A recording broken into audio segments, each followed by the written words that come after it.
Well, hello my art-loving friends. As far as I can tell, this brand, Hippie Crafter, must be going to every YouTuber and asking them if they want to try one or two of their products off of their website. And I was one of the YouTubers they asked. And I'm like, well, I'll go see if there's anything interesting. And I figured watercolor paper and watercolor paint would be right up my alley. So I'm going to try these both out today and we'll see what we think. Let's pull this out of here. Wow, fancy metal tin. Cute little sticker. Should have been put on straight Hippie Crafter. Okay, I'm being a little stinker, but usual standard metal tin. Open it up. My inside is a little bent. Can you see that? Now it's bent the other way. That's my fault. Hippie Crafter, professional grade art supplies designed for free-spirited crafters. Ta-da! Let's pull this out while we're at it. Usual. I like that amount of mixing space, but again, this tab would just be a lot. Here are the colors. 36, lots and lots of colors here. Ultra pigmented colors, removable half pans, metal storage case, and a water pen. And it says they work great with their watercolor paper, so let's try that out. I am so curious about their paper. So it's 30 sheets. Oh, it looks like they come in a 2-pack though, so 140 pound. Acid-free, neutral pH, cold press surface. So yep, 2 pads. I'll just try one of them here. Uh-oh. First page is stuck to the first page of watercolor. Darn it. Well, that one will be a good one to pull out and just use to see what these colors look like. So basically swatching them. We'll use that first page, and there's the second page. Let's pull this out and take a look. The second page is fine. Doesn't feel like this cover is sticky, so I think we should be able to close it again safely, but there's the texture. Cannot see in my camera's view screen if you guys can even see this. Not bad. There's that. I happen to have my watercolor water already right here and ready to go. Yeah, see, this is so big I'm already having a hard time figuring out where to put it. That's why I usually take this third flap off, because these tins are a decent size without this third flap. With the third flap, it just kind of gets in the way. And in this instance, I didn't want the swatching to be any kind of big deal, but I just needed to know what these colors were in every pan. And as you know, the dark colored pans, it's hard to tell what they are. So I'm just swatching them out exactly in the order they are here. And that way I can cut this out and just put it in the tin later. So whoever wins this in the giveaway, hint hint, can have at least a color card of what the pans look like. You saw I used my ruler for a guide.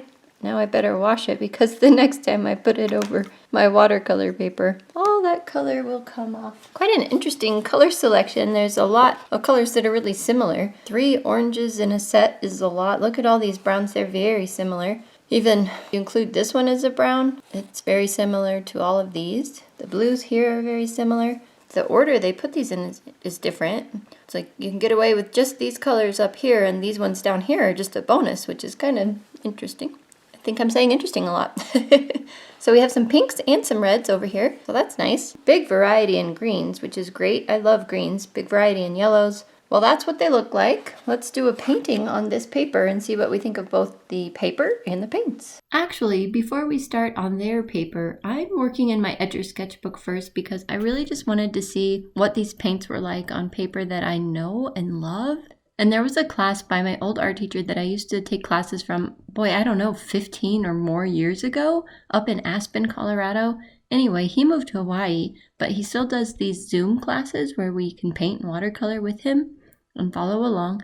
So I thought, okay, I'll do it. I'll try these watercolors in my Etcher sketchbook with paper that I absolutely love and see what I think. And in this little episode, I didn't really notice anything significant. The amount of color choices was kind of nice. The fact that the blues in particular were spread all over the place in the palette, though, kind of drove me crazy. In fact, in the next painting, I miss a very important color that I actually could have used, because it's in a really strange place in the palette, but oh well, that's okay, I get by. So it's kind of interesting doing this little follow along on the Zoom meeting with him, because you end up painting in their style. You're following the instructions step by step. And he has a actually very specific style, as most of us end up having, and he's been painting for decades. I can't even imagine how long he's been painting, but he's very good.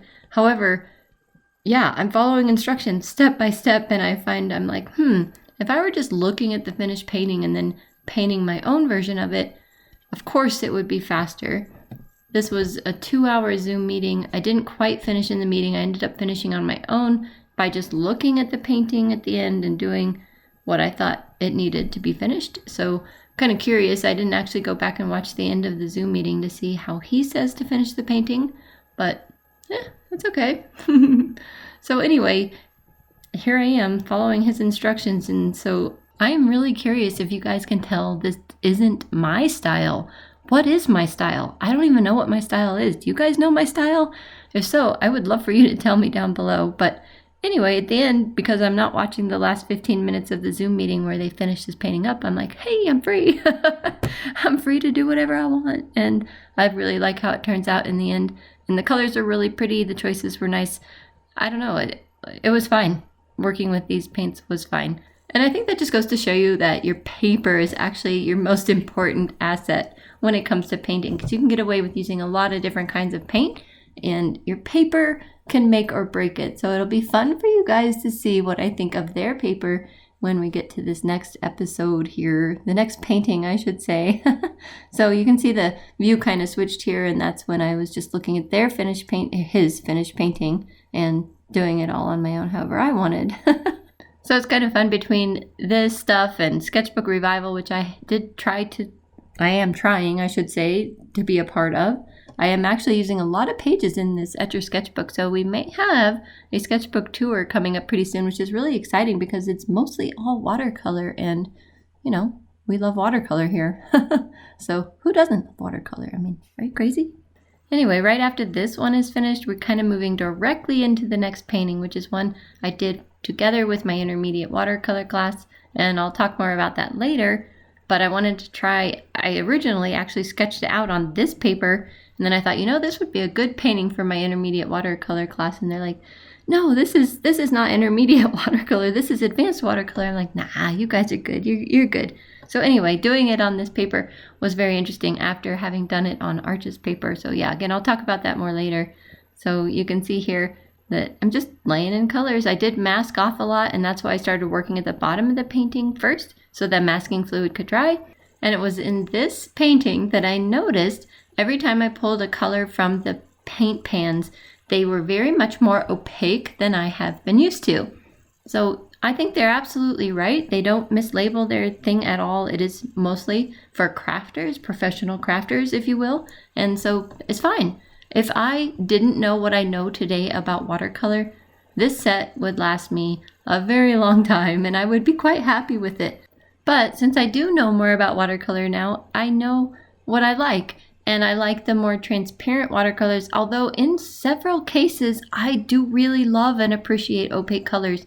So using this set, it did not bother me. It didn't bother me at all. It's just something I noticed. So the quality was more opaque. Let's just put it that way. And then of course the paper is not cotton, and so you can see, like, I put water on it expecting it to act like Arches because I just worked on that, and it's like, oh yeah, no, this is not soaking in the water like a cotton paper would. And so I had to let it sit and dry a little bit, and then the blooms I got were different with this than the Arches paper.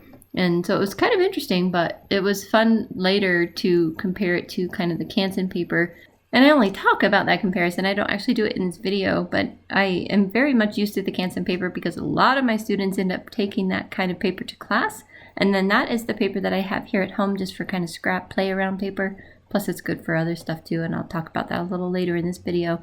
So again, I didn't have any trouble with this paper. It took the masking fluid really well. You can see it peeled off without ripping the paper. When I did take the tape off at the end on the very top of the painting, it peeled the paper off with the tape, and you'll probably see that in this time lapse. But when I took the tape off the sides of the painting and the bottom, nothing happened. So maybe the top was still wet, or I don't know, I put it on differently. Who knows? I was just impatient and pulled it off too quickly at the wrong angle. I don't know. It seemed fine. So I was pretty happy with it overall. But yeah, you saw right there, and here's how it ended up. All right, admittedly, if I hadn't just done this with my intermediate watercolor class on Arches paper, I probably would have been somewhat okay and impressed with this paper, but I just came from doing this one yesterday, and you know, you can just work with Arches paper for a long time, so the paint dries really fast on this because it's not cotton paper, which is fine. I do like it a little better than Canson paper. It is tiniest bit more expensive than Canson paper by almost nothing. So I'll definitely be keeping the one pad that I used a couple of sheets out of. So I am giving away this entire watercolor set and the other pad of paper. Definitely keeping one for myself because I liked it a lot for just playing.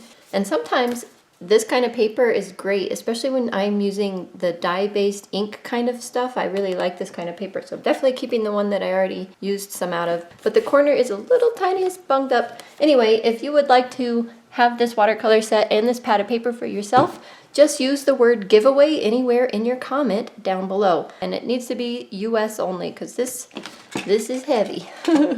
So US only. I'm so sorry, those of you not in the US. I know there's a lot of you, but if you're in the US and you want this, giveaway down below. Okay? I've also linked all of Hippie Crafter's products, the paper and this watercolor set, in the description box below if you would like to check those out for yourself. Well guys, I hope you found this interesting, and I will see you in the next video. Bye for now. Okay. Hippie Crafter. Can't even talk. And I didn't want to place too much importance on swatching here because I just wanted to get painting with these to see what they were actually. Oh my god, I just went to the dentist and I cannot talk. Ugh. Dang it, I'll do the voiceover later. Bye-bye. Hi, sweeties. What are you doing? They're like napping. Duh. It's what we do most of the time. But look at the little feet.